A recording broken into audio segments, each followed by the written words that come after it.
ito para sa kanya.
Sumamba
Thank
you.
salamat po sa araw na pinagkulay niyo sa amin na magsama-sama dito sa inyong bahay sa pagsamba.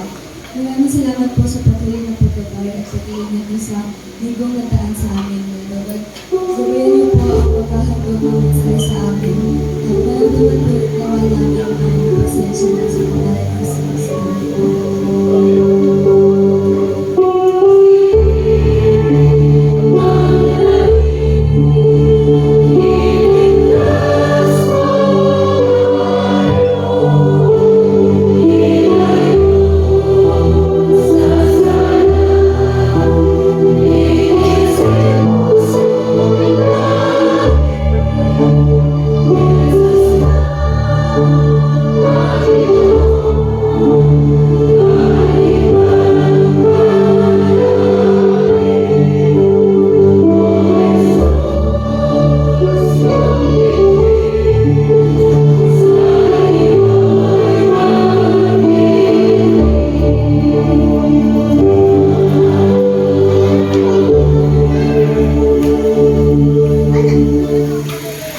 Patuloy kayong magmahalan bilang magkakapatid kay Kristo.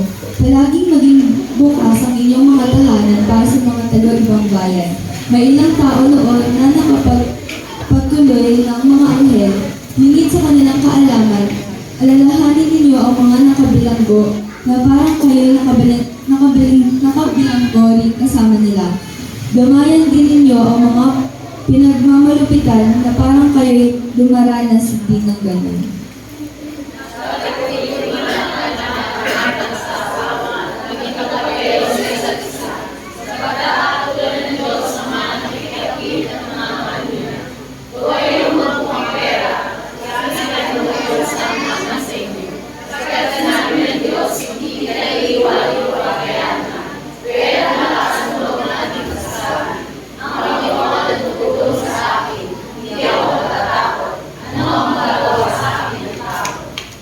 Alalahanin ninyo ang mga namumuno sa inyo na nagpapahayag sa inyong salita ng Diyos. Isipin ninyo kung paano sila namuhay at tularan ninyo ang kanilang pananampalataya. Kung sino si Jesucristo noon ay siya rin ngayon at magpakailanman.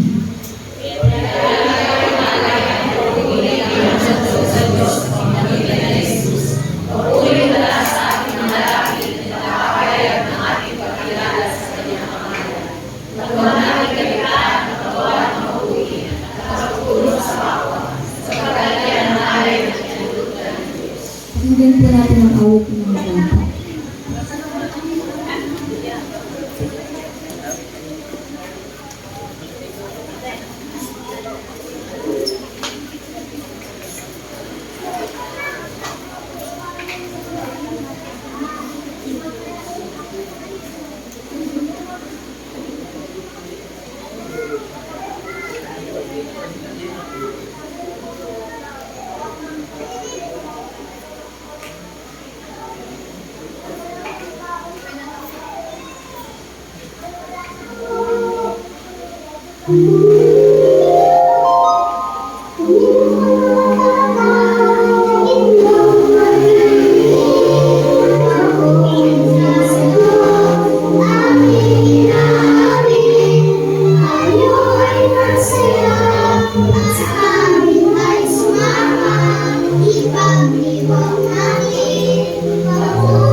Ayun lahat, ayun po. Ayun namin. Salamat po, Panginoon, sa mga batang ito, sa iyong itanin, sa pagbibigay ng maliit na talento na kanilang ginagamit tuwing araw ng linggo. Tunay, Panginoon, na sila ay mabuting pagpapala sa aming mga malalaki, sa aming tahanan. Salamat po sa iyong ginamit sa iyong banal na kasulatan, sa Awit chapter 127 verse 3, kaloob ng Panginoon itong ating mga bata, ang ganitong mga supling ay tunay na pagpapala. Salamat po, Panginoon, sapagkat you are blessing to us. Sana po, Panginoon, ay maging karapat-dapat po sila sa aming pagpapalaki, sa aming pagtuturo sa kanila. Ganun din po sa kanilang tahanan, sa kanilang paaralan, sa kanilang paglalaro at sa aming church, Lord. Salamat po sapagkat hindi mo nakakalimutan ikain ng mga batang ito sa ayon-ayon sa iyong kalooban ng kanilang mga talento, Lord. Sila po ang pag-asa ng aming church. Kaya po, Panginoon, yung pong responsibility na binibigay po sa amin ay ibigay namin sa kanila ng maaayon sa iyo. Huwag po namin silang pagagalitan, huwag po namin silang papaluin na walang dahilan. Para po hindi sila, Panginoon, na maayos at ganap para sa iyo. Salamat po sa mga batang ito. We are inspired for them. Salamat po, Panginoon, sa pagkapilalaki namin po sila sa iyong iglesia. Upang sila po ang maging kapalit na namin mga matatanda. In Jesus' name we pray. Amen.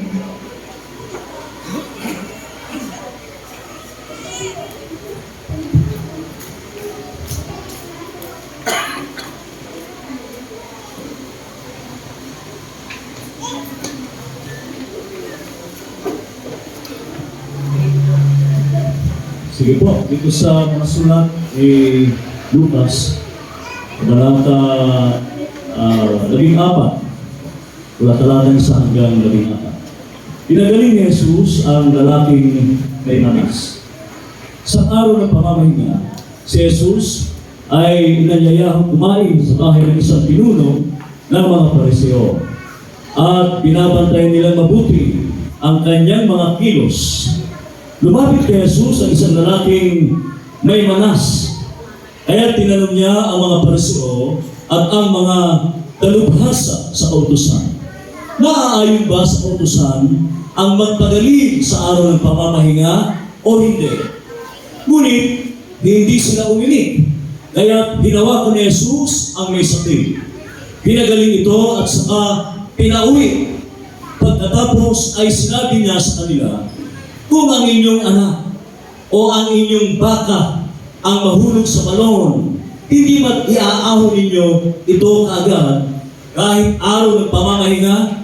Hindi sila makasagot sa tanong na ito. Tapos ni Jesus na pinipili ng ilang mga panauhin ang mga upuang pandangal. Kaya sinabi niya ang talinghagang ito sa kanila.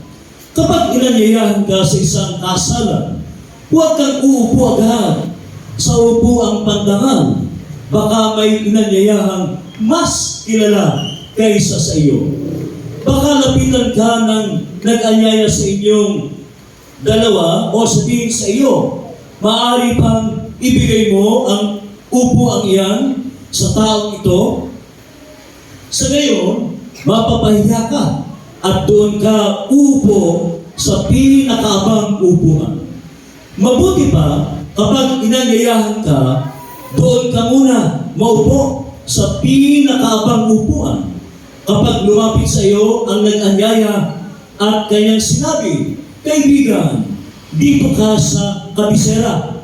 Mapaparangalan ka sa harap ng lahat ng mga panauhin. Sapagkat ang nagmamataas ay ibababa at ang mapagpakumbaba ay itataas. Sinabi naman ni Jesus sa nag-anyaya sa kanya, kapag naghahanda ka na isang salo-salo, huwag ang iyong mga kaibigan, mga kapatid, o mga kamag-anak, o ang mayayamang kapitbahay, ang aanyayahan mo, dahil aanyayahan ka rin nila, at gayon din ay susuklian ang iyong ginawa. Subalit, kapag ikaw ay maghahanda, anyayahan mo ang mga mahihirap, mga lumpo, mga pilay, at mga bulag. Kapag ganito ang ginawa mo, pagpapalain ka dahil hindi man nila masuklian ang ginawa mo, ang Diyos ang magbibigay sa iyo ng gantimpala sa muling pagkabuhay ng mga matuwid. Pagpalain tayo ng Diyos ng kanyang mga salita. Amen.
pinasasalamatan, Panginoon, sa umagang ito. Gayun tunay, Panginoon, na ibinabalik namin sa iyo ang mga blessing na nasa aming mga harapan. Ang mga handog na ito, maliit man o malaki, alam namin, Panginoon, na ito ay pinalulugdan mo, pagkat ito ay mula sa puso at paghihirap ng mga miyembro ng Imaang Panginoon. Lord God, dalangin ko, ang mga tao na nagkaloob dito ay pagpalain mo, Panginoon. Ibalik mo sa kanila ito, siksik, biglig at umaapaw, hindi lang sa kanilang mga hanap buhay, kundi sa buong sambahayan nila. Pinupuri ka namin, Panginoon, ito ang aming panalangin sa mataming sapas na aming tagapagligtas. Amen.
Sige po, magandang umaga sa ating lahat.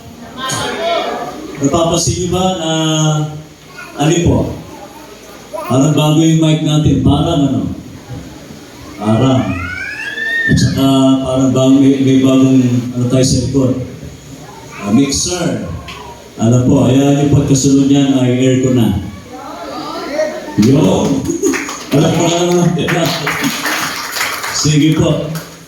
Sana po yung mic natin, pag Sunday lang. Pero kung power practice yung luma, nasa po ba yung luma? Tinapo na? Kala ko disposable eh. No? Magandang umaga po sa inyong lahat. Talaga naman, parang kulang na lang, lapel. Lapel, mahal yata ang lapel. Para dayas po kasi ako sa laga-lago ko sa pulpito eh. Hindi ako pwedeng itali rito. Para ako nakagapos dito, mga kapatid. Oo. Yeah.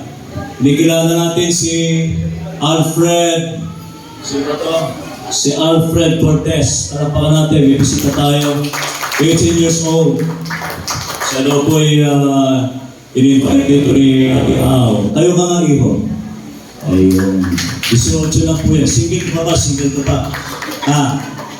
Double na.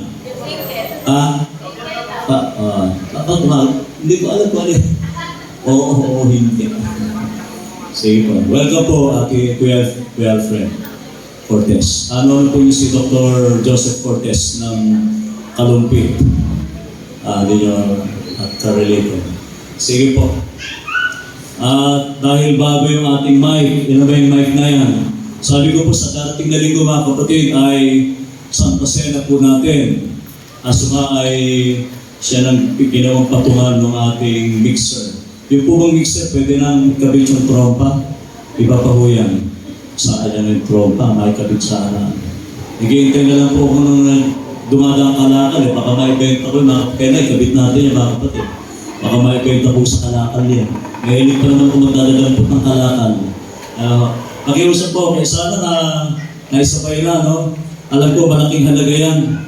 Dahil sa ito po ay Santa Cena, wala tayong patungan dito sa Santa Cena. Sabi ni Ate Jen, meron ba? Yung white table, isang table para sa ating Santa Cena. Ayan. Maganda na yung ating, sana hindi na nag-feedback, hindi na mawala. Nabibitin po ako pag low-bat. So yung ating lumang mic, yan po ang gamitin po natin pag power practice. At hindi na masyadong gabi. Medyo ginabi tayo na gabi, practice natin.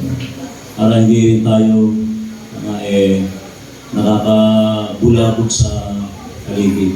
May mga request po na yung ating offering ay yung ating unang offering ay tayo na daw po mismo ang lalapit dito. Ako talagang namamangka ako sa paano yung cutting ko mga kapatid eh. Hindi ko alam, alam natin, may kanya-kanya tayong mga talagang katwiran. Maayos naman, maganda naman. Yung unang offering daw po natin, kung maaari, nadali na natin dito sa harap.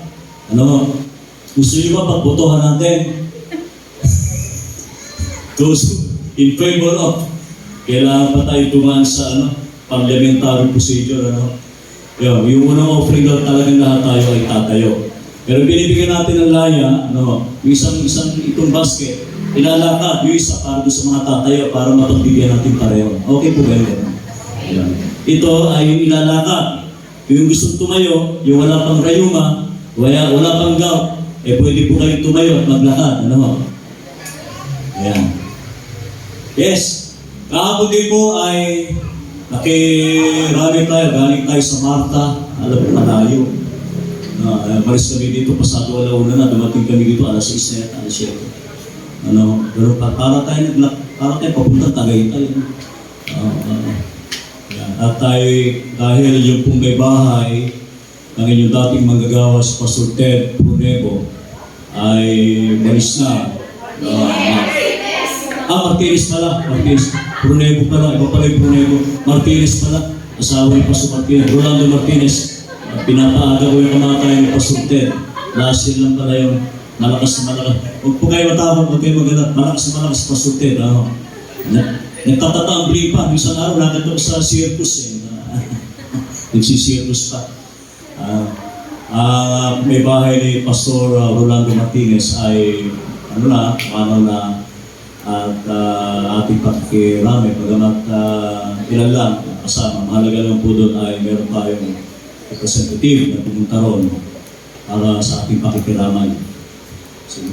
Mamayang hapon din po, sinamantala ko na, announcement na rin ito mga kapatid, mamayang alas 2, ang ating ikalawang serye ng Grace Servant Ministries. Nagaganatin po sa Plaridel. Sinachak-chak ko rin po yung aking lektura sa kanila. Nakaraan ay ilang mga technical na kung saan ay nasa provision natin ang tinatawag nating mission and evangelism. Mamaya po, paano natin sinasagawa ang mission at mission. Sa susunod ay evangelism at ang last ring serye ay OJT na tayo, practicum na. Nalabas po tayo. Salamat po, magagamit ko yung inyong yung pong ating megaphone. Dahil isa po yun sa kasangkapan o gamit natin para tayo lumabas at magkaroon ng pamamahayag sa labas ng iglesia, magkaroon ng pangangaral sa labas ng iglesia. Sa huling serye po, huling linggo ng tinatawag nating Grace Servant Ministries, mga kapatid. At siyempre pa, alam ko, bukas ay anong petsa na bukas? September 1 na po. Nakita ko dito sa sulok, pero hindi naman sinabi sa akin, pag sana alam ko, pero ano palang ginawa dito na, ipo na, Pasko na. Pwede ba natin parapakan yung mga gumawa nito? Kumalakpak na malakas ang natutuwa. Ayan, natutuwa kayo? Di nga. Sige. Ngayon nakalagay po, ipo na, Pasko na. At sabi dito ay simulan ang alikansya ngayon. Nauna po, para bukas, may saya sa Pasko. Parang Jollibee lang. Parang nalalapit sa Jollibee. Saya na langit na katarang sa balibo. Parang may ginaya kayong hindi ba? Saya. Kanina naman yung ating awit, pang Father's Day kasi may amen. Pang Father's Day. Talagang yung Sunday na yun, pulong-pulo ng mga okasyon. Ito, pang Jollibee. Kanina naman Father's Day. Salamat po. At ito ay, kailan po ito panimigay na pamamahagi? Ngayon na, kasi dito, nauna eh. So mamaya po, mamamahagi na po natin ito. Pwede na mo bang ipamahagi mamaya? Sige. Mamaya po, kumuha na kayo. Mamaya po, itagay ko na dito, baka makalimutan nyo po. Sige po, ayan. Maliliit na po, kaya na po natin punuin yan. Actually po, doon sa ating pinanggaling iglesia, ang kanilang napupuno po nila, 5 piso, may 10, bebe, nagre-reklamo na yung tagabilan. Sabi ng pastor, baka nang pwede palitan ng papel. Talagang, kulay alikabok. Puro pangyan. Pero talagang sumunod po sila. Dalawang ba, yung una ay para sa ilang mga kagawain ng Board of Trustees at yung ikalawa ay nagamit po sa ating Christmas gift. Sana po mapuno natin yan. Amen ba ron? Mapupuno natin yan. Palakpakan natin ng Panginoon. Yan. Ang ating paksa ngayon ay tungkol sa dalawang kwento sa isang lalaking binamanas. Sino ba binamanas na rito? Wala nang binamanas. Alam natin pag binamanas pag yung nasa minsan din sa Tiberli, kaya pinawasan ko yung pagpapainom sa kanya ng tubig. 1 liter na po, dati 1.2 liter. Dahil nalulunod niya kaya, lalo yung aking nanay, nalulunod niya kanyang puso. 1 liter lang kailangan inumin dahil binamanas naman para namamagay yung kanilang paa. So kailangan hanggang 1 liter to 1.2 liter lang po. Tungkol sa pagpapagaling sa araw ng pamamahinga. Wala namang pinipili. Pero talagang hindi maiwasan, hindi tayo makakayos sa mga taong nanliliba, sa mga taong laging parang mga may CCTV camera palagi. Laging mayroong mga sinasabi. Laging may mga puna. May mga kilala ba tayo mga tao, laging nakapuna. Sabi nga, di ba lisan, okay lang yun mga kapatid, puna tayo ng puna para yung mga parsyo. Lagi sila nakapuna. Walang kilos, hindi nila pinupuna si Jesus. Lagi na lang mayroong correction. Lagi na lang gano'n. Hindi ba sana kung nakakatulong, okay lang po yun. Mamuna tayo ng mamuna. Basta nakakatulong tayo. Amen ba ron? Wala akong problema mamuna. Basta sabi nga natin, dalawa po yan. Constructive at yung isa po ay di maganda, destructive, Basta nakakatulong tayo, doon na tayo sa constructive, At ngayon, alam natin, itong ikalawang paksa ay tungkol sa pagpili ng upuan. Yan na ba mga paborito niyong upuan? Kasi pinag-usapan natin yung upuan Ano ba mga favorite yung upuan dyan mga kapatid? Yan ba talaga mga pwesto ninyo? Yung mga namatay na, saan ang pwesto nila? Yung mga namatay na. Yung mga wala na po. Wala na. Inuupuan yung upuan dito. Ay, mga upo dito. May problema rito. Alam nyo, may mga kailangan may paborito. Pero naman talagang paborito lang upuan yung hulihan. Sa huli. Last seat Dahil na ba? Ano ba meron dyan sa huli? Di ba? Ako naman kami ng upuan doon rin. Pag dumadulog kami sa meeting, lagi kami nasa una. Nasa malapit kami sa mismong presiding superintendent. Maingay sa likod. Tatalan ng tatalan. Sabi, ewan ko dahil traditional lang po, ayaw ko maingay. Kaya lagi kami nasa una. Lagi kami katabi ng presiding bishop. Nandun kami lahat sa una. Hindi ko alam bakit malagi ko sa una. Ayaw sa una. Bakit kaya? Mas marami sa huli, favorite niya yung huli. Ano ba meron dyan sa huli? Favorite natin yung upuan. Meron tayo kanya-kanyang pwesto. Alam niyo po, yan din ang nangyayari sa atin. Na-encounter natin sa araw-araw. Ngayon po, wala na yatang gentleman. Bakit? Bakit natin sa wala ng gentleman?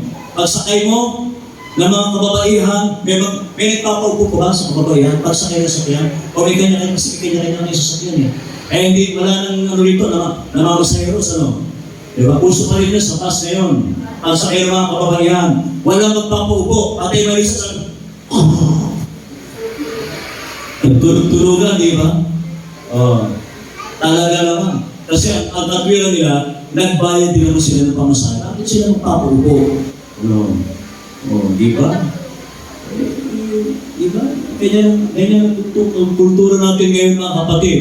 So, iba't ibang klase ng kostumbre, lalo na po sa mga ospital, di ba? Meron tayong upuan para sa mga disabled, sa mga pregnant, sa mga pregnant, sa mga buntis. Iba-iba. Ang gusto nating upuan. Gusto natin kung saan tayo nauupo. Buti na lang mga Korean, mga Chinese, wala silang upuan. Ano ginagawa nila? Sumasalampak lang sila. At ang chinelas po nila, hindi nila dala-dala rito sa kahit po sila may worship, iniiwan nila ang kanilang magagandang sapatos. Dito sa Pilipinas, iniiwan. Pagbalik ko, wala na. Pagbalik ko, wala na. Minsan, meron isang Koreano, bumisita sa Pilipinas. Nailawit niya yung kanyang kamay. Sa bintana ng aeroplano. Ewan ko ba, totoo ba yun? Binubuksan yung bintana. Maya-maya, nawala yung kanyang relo. Sabi niya, sabi, where's my watch? Where's my wristwatch? No. Nandito ka na sa Pilipinas, kapatid. Dito sa Pilipinas, sa dami di ba? Ang dami din kontraktor. Tita niyo mga kapatid, iba-iba. Ang pagpili natin ng upuan. Gusto natin ay, kahit sa panalod, gusto natin nasa malapit sa ringside. Gusto natin mas malapit kita natin. Ang mga upuan ito na kumisan ay pinipili natin. Di po ba? Para saan ba? At para saan nagsumasalamin? Ang kwento natin tungkol sa pagpili ng mga upuan. Diba? Lalo sa kasalan. Lalo po sa kasalan. Yung mga kasalan, may mga upuan para sa ninong sa finance, may mga upuan para sa ikinasal, may mga upuan para sa mga bisita, sa mga panauhin. Diba? Pero ang tanong doon ay, ano ang ibig sabihin nito mga kapatid sa atin? Diba? Bakit itinuro ni Jesus na ang pagpili sa ating mga upuan, sa ating mga uupuan, ay simbolo ng pagpapakumbaba? Hindi po ba? Bakit kaya yun ang kanyang itinuturong halimbawa sa ating mga Kristiyano, sa ating mga disipulo? Na hindi lamang tayo basta pumili ng ating upuan na simbolo ng pagpapakumbaba at pagpapakababa, kundi ito ay simbolo din ng pagpaparaya. Pagpapalaya. Hindi natin sinasabi sabi ko nga, kahit nasa atin yung lahat ng bagay, pinipili natin yung pinakamagandang upuan, pinakamagandang bagay, pinakamagandang sentro. Ipagpalagay na natin isang partikular lamang na pinili ng mga tao ito, ng mga parisyo ang upuan, pero saan tayo mas madalas pumipili? Ano ang mga bagay na madalas nating pinipili at meron tayong mataas na pagpapahalaga? Di ba? Maaaring ang mga Pharisees na ito ay sumisimbolo ng tatlong piece. Ano yun? Ng kanilang power, ng kanilang position, at ng kanilang possession. Hindi lamang ng kanilang kapangyarihan, hindi lamang ng kanilang posisyon, kundi ng kanilang estado sa buhay. Hindi po ba? No. Sabi ko nga, nasa atin itong lahat, pero mahirap naman po yata. Wala tayong, nag-iisa naman tayo sa buhay. Di ba? Mahirap yung nasa atin ang lahat ng bagay, pero wala naman tayong kapwa, wala tayong kaibigan, wala tayong, nag-iisa tayo sa buhay. Sabi ng isang patotoo nung isang membro sa may gawing karuti. Bakit po ba kayo, nasabi ko sa kanya, bakit po ba kayo nag-iisa na lang sa buhay? Tapos namumuti yung kanyang balat, maputi. Parang may ano ba tawag doon? May alangan ba tawag doon? Parang namumuti. Pero kahit na ganun kanyang itsura, mapustura pa din siya. Alam nyo, hindi ko nabalita sa kapitbahay, pero siya na mismo nagkwento, Pastor, hindi ko alam kung ito ay karma sa akin. Ako po'y nasa Amerika, lahat po, nalibot ko po, gusto kong punta ang bansa. Ang ginagawa ko ng pastor, magsugal. Pumapasok padala sa asino, magsugal. At lahat ng gusto kainin, nakakain ko. Lalo na po yung steak. Lalo na yung steak. Nung makita ko yung bahay niya, talagang namamaga, ang daming sabi niya, Pastor, gusto ko lang pumunta sa kapilya, church. Pero dahil ganito yung kalagayan ko, marandula na siya madalas daw libot siya ng libot para lang magsugan at kumain sa mga restaurants na gusto niyang puntahan. Ngayon, dahil sa piling niyo kumain ng mga steak, meron na po akong gawag ngayon. May arthritis na po ako ngayon. Nakakalungkot. Dahil, hindi lamang sa paraan na sinabi ni Jesus na pumipili tayo ng upuan, pero meron din tayo kanya-kanyang mga choices pagpili sa ating mga buhay. Diba? Kaya, minsan, bagamat nagiging biruan, sabi ko nung isang biyahe namin, naka-jeep kami, pumunta sa Anga. Si Kuya Domeng ay pumili ng upuan sa unahan ng jeep. Gusto kanya, di ba? Meron sumasakay sa sasakyan. Meron sumasakay sa sasakyan. Gusto sa unahan eh. Ako ay nalagay sa huli. Nalagay ako sa huli. At mas madalas, meron na nag-iimbita sa akin, Pastor, saan niyo po gusto ko umupo? Wala nang problema sa akin kung sa una o sa huli. Ang mahalaga, makaupo ako. Ang mahalaga, makaupo ako sa loob. Hindi ba naman sa akin kung saan tayo umupo? Yung tinatawag natin, masyadong tayong entitled sa sarili natin. Pinipili natin yung pinaka-best seat, pinakamagandang upuan, sapagkat yun ang reflection natin. Gusto natin, lagi tayong komportable. Gusto natin ay yung comfort nasa atin lagi. Pinipili natin yun. Ayaw natin parang mukhang kawawa sa isang sulok. Isang tipo parang kawawa ka sa sulok. Pero hindi po yun. Ang sukatan, ang batayan ng Diyos para masabi niya talagang wala sa itsura, wala sa pananamit, kundi yung kanyang puso ay talagang mayroong pagpapakumbaba kahit siya po isang lang, isang caretaker, isang temple keeper. Makikita sa kanya ang isang ganap na pagbabago at pagpapakumbaba. Yun ang madalas nakaaway ni Jesus. Bakit ang mga leaders na ito na sila mismo ang dapat na maging huwaran at halimbawa, pero sila yung nagiging balakid at hadlang kung bakit ang mga Griego, ang mga hindi sila makapasok. Parang merong laging, parang bang laging merong nakapaladar, nakaharang doon sa labas ng templo dahil imbis na sila yung maging daluyan at naging daan para makapasok ng mga tao ito ay hindi nangyayari na kapatid. Nabanggit ko nga po yun, sakay kami. Tapos pag-uwi, ulan.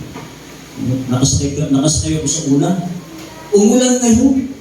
Pasang-pasa ako, sabi ko, Kuya Domi, nagkamali ako ng pagpili ng upuan. Dapat yata dito ka na sa ulan, dyan ako sa uli. Pero minsan, ang lakas ng ulan. Pasang-pasa kami sa ulan. At isa yun sa mga refleksyon natin, mga kapatid. Alam natin na hindi madali ang magparaya, hindi madali ang magpakumbaba, hindi ang madali ang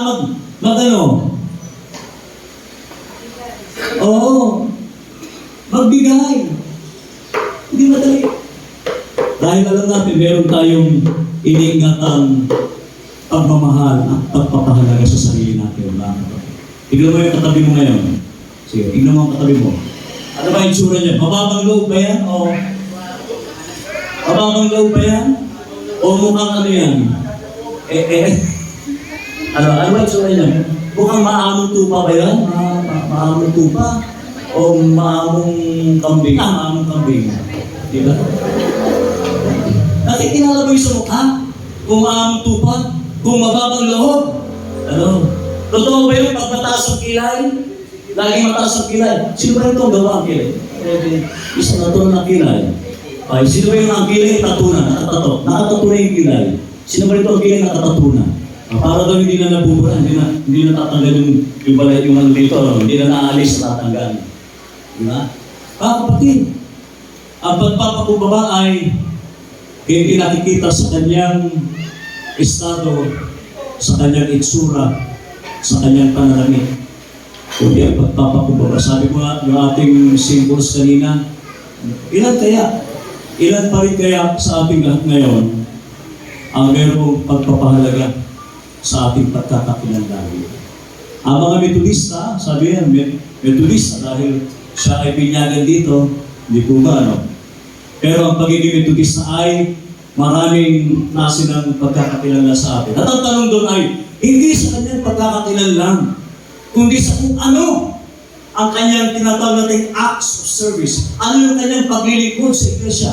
Ano yung kanyang pananampalatay sa iglesia? Ano yung kanyang pagmamalasakit sa iglesia? Hindi po ba?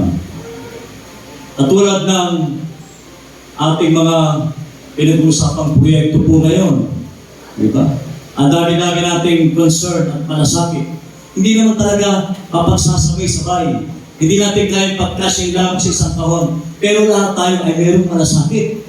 Lahat tayo ay pwede natin sabihin na nasa malumanay. Pwede naman tayo salita ng may naon. Hindi lagi parang nagagalit. Ako po nagbawas na akong nagagalit lagi. Nung malilid po yung mga anak ko, talagang laging may disiplina. Lahat ang pupuntahan ng siya. Pagkagamit, buhusan. Pagkakain, paghugas ng pinggan.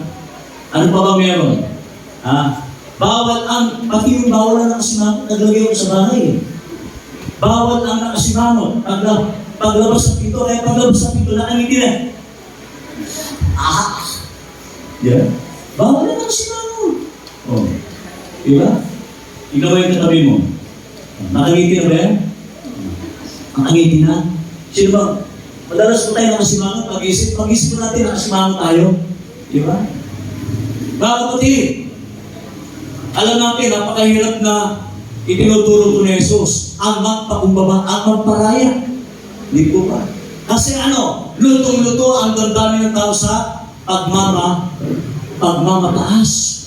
Yung tinatawag natin fried chicken. Lagi natin alagang-alaga yung fried chicken yan. Pero dahil tayo magpakumbaba sa buhay. Ano po? Sabi nga ng isang live natin sa Norte, no? Bakit nga siya? Siya po ay isang manggagamot, isang internist. Kapatid ha? Ito, hindi ko pa alam kung pinapakita lang ba niya yun dahil sa estado niya.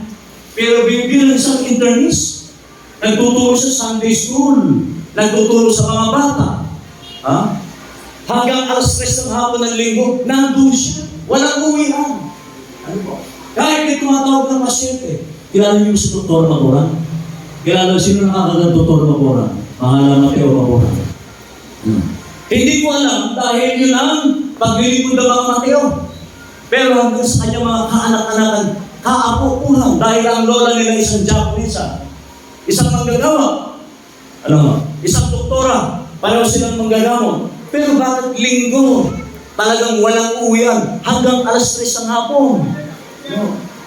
At kung ano ang ginagawa natin bilang mga laiko, katulad ni Chief Justice, pagpunta namin sa paligid ng mga kapatid, makikita mo naglilinis, sabi niya, inaabot sabi, Justice, sandali lang. Pinahingi lang. May edad ka na. Chief Justice Puno, kilala ba natin? Na minsan, dinalo namin sa bahay niya, na malapit bahay din sa Puno United Methodist Church. Pagdating namin, nagpupunas ng mesa. May meeting daw sila. Sa pangalawang pagkakataon, pagdaluin namin ang kaini-ay, siya naman ang nagbubukas ng gate ng church. Justice. Wala ba kayo? Wala ba kayong gate? Sabi, okay na ito, Pastor St. Francisco. Ayos ito mga pastors. Kahit nakabarong maayos sa bilis, siya mismo ang dito po yung kape, mga pastors, dito po yung kape. Ito po yung tubig na malamig. Ito po yung mga tinatoy, ito po yung amos-amos sa inyo. Ganon sila.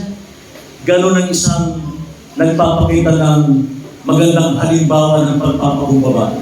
Kahit na siya isang huwes, kahit na isang interis o doktora, hindi na natin masyado tayo magpapahalaga sa sarili natin. Sampati tayo dahil, ang mga tao dahil sa dami ng kanilang ibinibigay, naiipon at mabibilang nila sa kanilang listahan yung kanilang nagagawa ay nagiging daan para sila ay magmalaki sa kanilang sarili. Wala doon yun, mga kapatid. Wala po doon yun sa naibibigay natin para tayo ay magmalaki sa Diyos at mawalan na sinasabi natin pagpapakumbaba sa ating mga sarili. Amen? Kaya ngayon po, pipili na kayo ng uupuan. Pero uupuan nyo rin puro kayo sa huli. Uupuan din natin yung harap. Diba? Napakahirap. Yung sinasabi natin, nagpapakumbaba, pagpapakumbaba, at pagpapakababa. Dahil kumisan, kapag isa taong nasaktan na natin, ang hirap ng ibalik, mga kapatid. Napakahirap ng ibalik yung pagtitiwala. Nasaktan mo isang beses, 2 beses, para bang nadadala ka ng magpakumbaba. Di ba? Nasaktan mo, para bang ang hirap ng ibalik kasi nagkaroon ng trap, nagkaroon na ng lamat yung pagtitiwala mo sa Kanya, yung pakikitungo mo sa Kanya, para bang ang hirap sabihin yung sinasabing humility o pagpapakumbaba. Sabi ko nga po nung minsan, mga kapatid, maraming beses din pong nagsalita sa akin ng masasakit na ako pinagpapastor na. Ang dami po gumagano sa akin.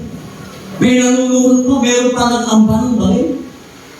May nag-amba pa ng bakit? Hindi ko nasasabihin sa inyo kung saan lugar yun. Ako po ay 26 years old, maging 24, 25. Dahil siya daw ay council chair. Siya daw ay ex-convict. Nag-amba ng bakit? Mga kapatid.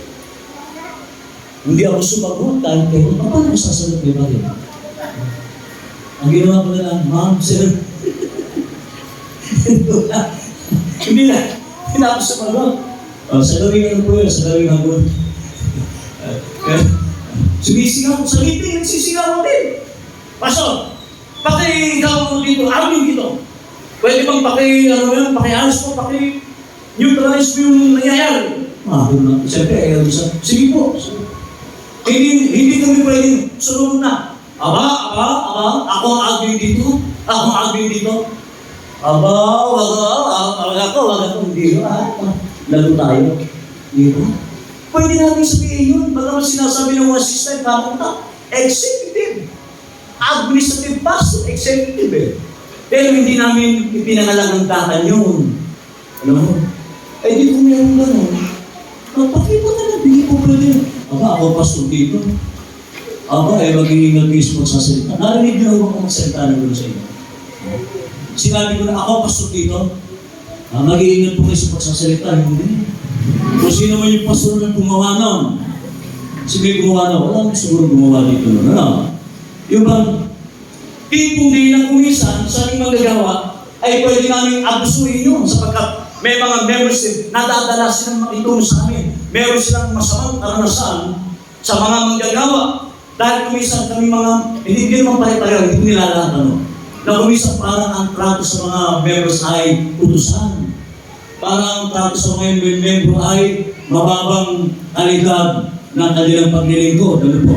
Meron ganun, hindi sinasabi lahat. Pero sabi natin, sabi ko nga po, sa buong buhay ko ng pagmimisyon bilang manggagawa, hindi pa ako sumagot. Sabi ko mga kapatid, ayusin natin, huwag ka magagana. Maya-maya, kumakalama na. Hindi sinasabi, ako pasok dito. Hindi ko pwede gano'n. Umalis ka dyan. Di ba?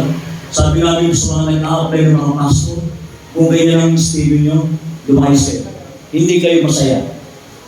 Nag-a-apply sila sa pagiging manggagawa, dahil gusto nila, nakakotse, nakakurbata, maganda raw ang estado. Pero nung tanongin namin sila sa exam, yung kanilang, ano nga ba ang order ng mga pastors, ano nga ba? Order nga ba, hindi naman lang to, ano nga ba ang mga katungkulan?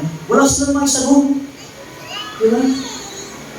At kung minsan, pag sila ay nabigyan ng isang destino, madalas ay may kaaway. Hindi yung kanilang, siyempre din yung kanilang pagpapastor ay nakakaaway, may nakakaaway ng mga opisyalis. Meron na ba akong inaway sa iyo? Wala pa naman. Sino ba inaway ko na rito? Wala pa akong inaaway yung umaaway sa akin, wala naman. Wala gusto umaway. Ayun po, napakahirap gawin yung pagpapakubawa. Tinitinti ko namin yung kaya pag-uwi ko sa bahay. Kami mga magagawa, kadalasan po ay sakit sa puso. Kasi iniipon lang namin dito. Ipinapaubaya namin sa Diyos namin. Sapagkat gusto namin manatili ang tunay na pagpaparaya at pagpaparaya. Iisipin niyo po wala pa akong inaaway sa inyo Nakaka-3 months pa lang po ako, hindi ko po alam yung mga darating na buwan.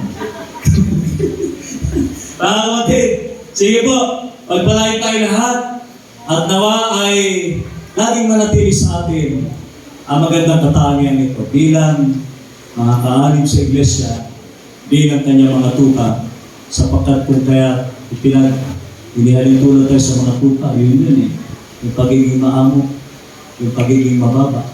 Sana po'y mag-ugaling tupa tayo at hindi mag-ugaling kambing. Pagpalain tayo lahat sa pangalan ng mga anak ng Banal Espiritu. Amen.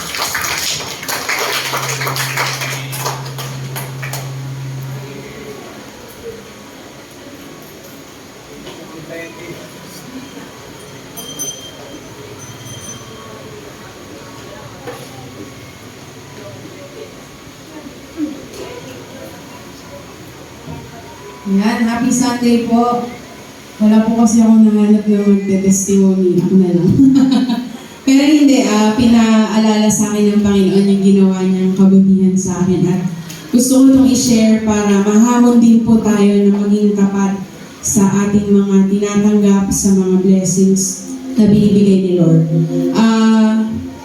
Nag-resign po kasi ako sa work ko last August 14. At kapag nag-resign po kasi, yung last month na sweldo, hindi binibigay. Parang back pay.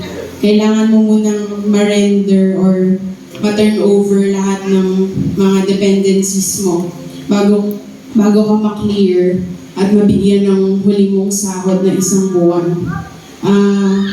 Pero magsisimula na din po kasi ako sa bago kong work. So, kailangan ko din ng panggastos at hindi naman po tumitigil yung bills dahil di ba naman pwedeng sabihin na eh wala pa akong sweldo sa ka nababayaran. Hindi mo naman pwede po sabihin yun. Tuloy-tuloy lang ang expenses sa buhay. At sa isip ko po, alam ko na hindi po ako sasahod nung Friday dahil ang kaisang buwan ko po ng pagre-resign ay sa 15 pa. Saka nagsasabi na ako sa bahay na wala na akong pera. Lagi kong sinasabing gano'n na dahil hindi nga po ako sasahod. Tapos, nag-worry na din ako kasi nga po, yung bago kong work, kailangan kong lumipat ng titirhan. May mga gastos para doon. At syempre, yung araw-araw na baon na pangkain, pamasahe. Hindi ko alam kung paano maabot ng 15. Tapos, nung Friday po, dahil alam ko na nga na hindi ako sasahod, nagpunta ako ng SM. Ang daming tao, sabi ko payday, ang daming tao nagmamall, ang dami nilang pera. Tapos sinasabi ko sa kaibigan ko na ka-work ko din po na nag-resign. Sana all, kasi sila may sahod. Tapos nung pauwi na po ako ng galing SM, nag-chat yung friend ko na sumahod daw po kami. So sabi ko, hindi naman. Kasi hindi ko nagno-notif sa akin yung bangko ko kung may pumasok. Tapos, chinek ko kung pumasok nga talaga, kung meron talaga, baka kasi sa kanya lang nagkamali lang ng input or may error lang. Pero, sa kabutihan po ng Panginoon, may pumasok na pera, pinasahod po kami ng boss ko, kahit hindi pa talaga dapat. At na-amaze ako kasi ang galing kumilos ng Lord na ikaw, isip ka ng isip, problema ka ng problema kung paano mo papaabuti yung pera mo, kung paano mo pagkakasyahin. Pero gumawa siya ng paraan, sabi niya, inassure na ako na, anak, magtiwala ka lang, maging tapat ka lang sa tinatanggap mo. At alam ko po, hindi ako perfect na tither.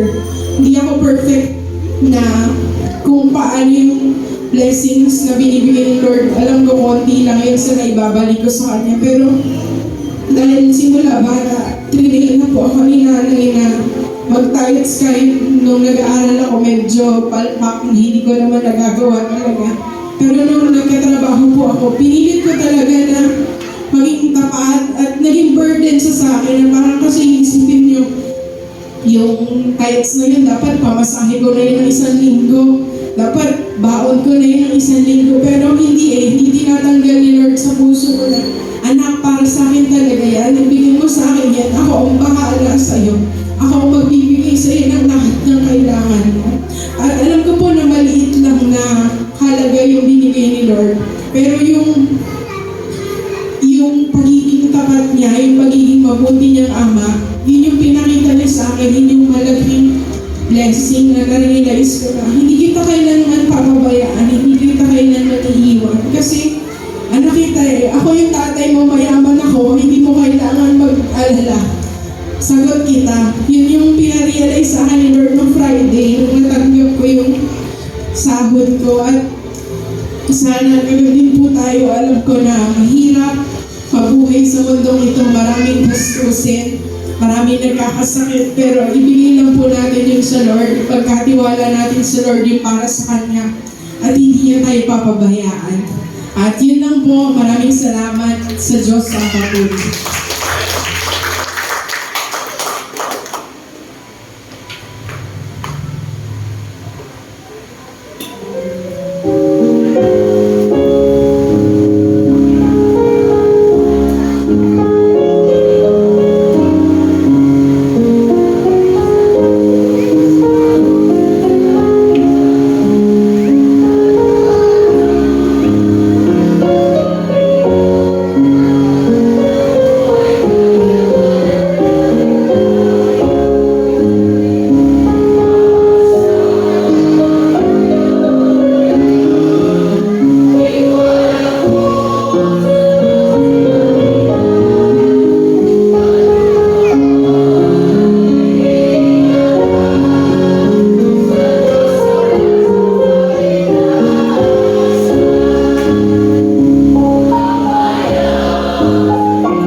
namin.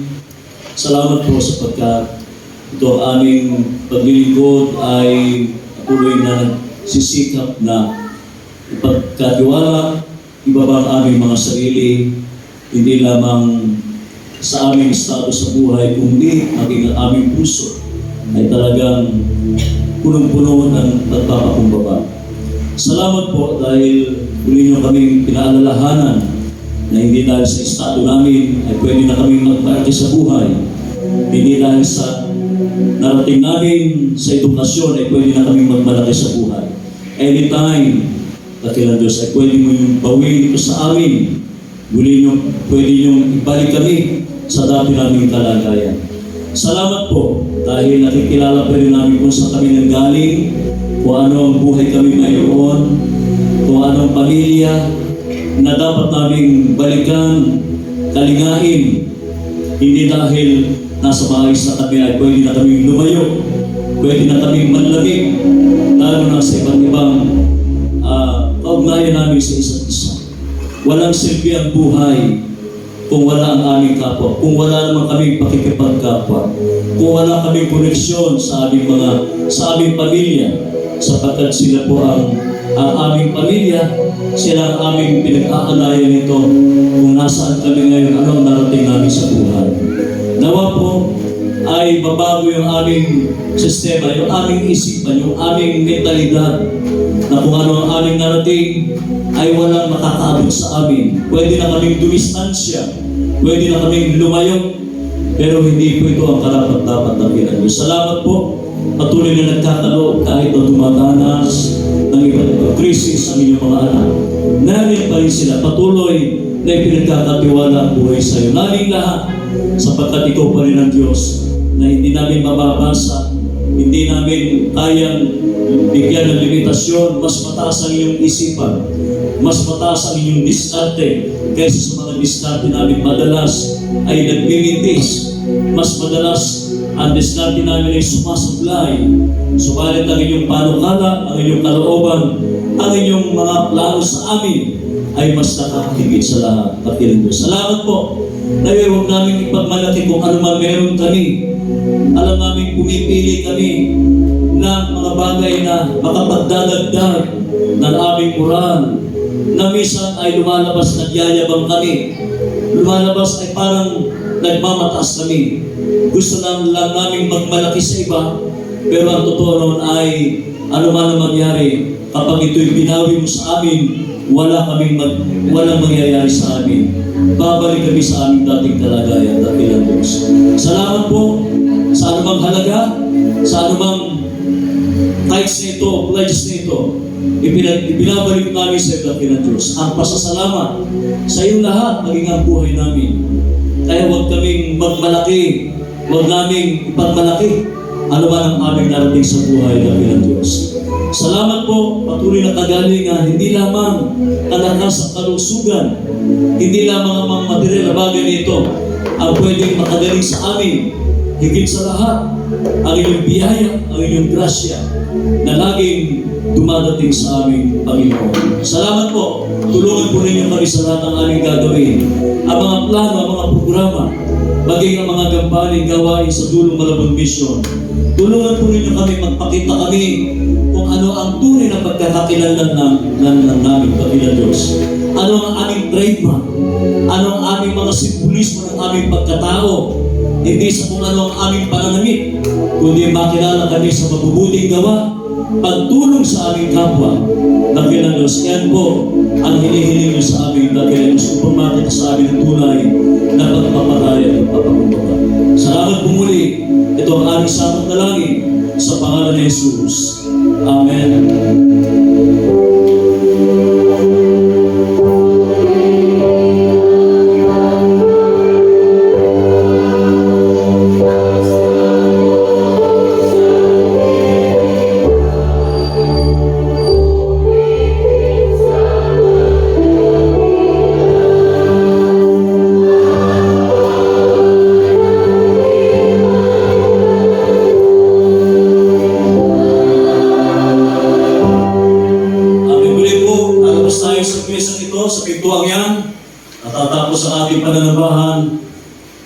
paglabas ng iglesia niyan ay magpapatuloy ang ating paglilingkod sa ating kapwa, no, taglay ang pagpaparaya at pagpapakumbaba sa ating mga kapwa. Samahan tayo mula sa ating mga Panginoong Diyos, Ama, ay sa lumikha sa atin ang patuloy na pagliligtas ng ating Panginoon Kristo at ang kaaliwan ay siyang manatili sa atin mula ngayon at magpakailan pa man.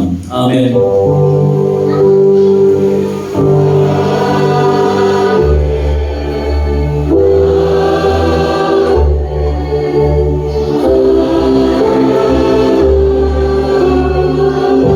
Amen. Salamat po. Pagpalain tayo lahat. Alapanan ng Diyos. Meron pong ilang announcement lamang gusto ko sabihin. Ito po ay pinapaabot lamang ni Ate Whisper. September 7 po, sa BUMC, 1 p.m., tinatawag nilang Faith Explorer. Ano po? Yellow t-shirt po, sabi dito, yellow t-shirt, ang suot ng mga kids. Mag-overtime rin po kami today para mag-practice ng mga presentation nila.